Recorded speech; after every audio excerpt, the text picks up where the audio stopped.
50 ปีที่ไต้ดำได้พากจากบ้านไปอยู่คนละถิ่นฐานพากจากบ้านพ่อแม่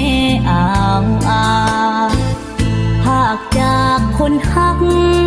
ย้อนสงครามมันมามั่งพาที่ได้เข้ามาล้างผ่านเผาไหม้เฮือนซานเป็นตำนานเผ่าไต้ดำพัดพากจากเมืองเดี๋ยวนี้หุ่งเฮืองบ้านเมืองได้พัฒนาพ่อแม่พี่น้องเผ่าไต้ดำทุกคนทั่วหน้าอยากให้อายมาสร้างสาบ้านเมืองของเฮาสาวเผ่าไต้ดำยังงามหาอายคนดีลิ้นบุญปีนี้ประเพณีไต้ดำของเฮาน้องนี่ยังคอยวันที่อายกับเตาเพื่อความฮักสองเฮาคอยเจ้าในวันผูกแขนหรือว่าอายนานไปมีใหม่ใจสองไปจากพี่จากน้อง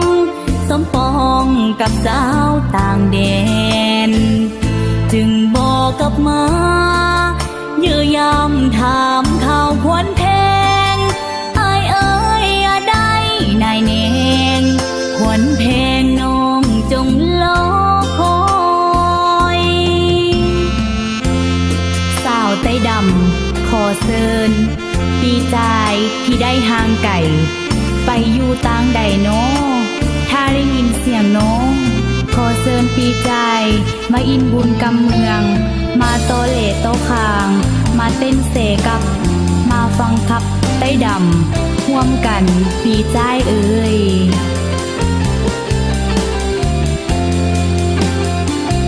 สาวเผ่าไต้ดำยังงามหาอายคนดีลิ้นบุญปีนี้ประเพ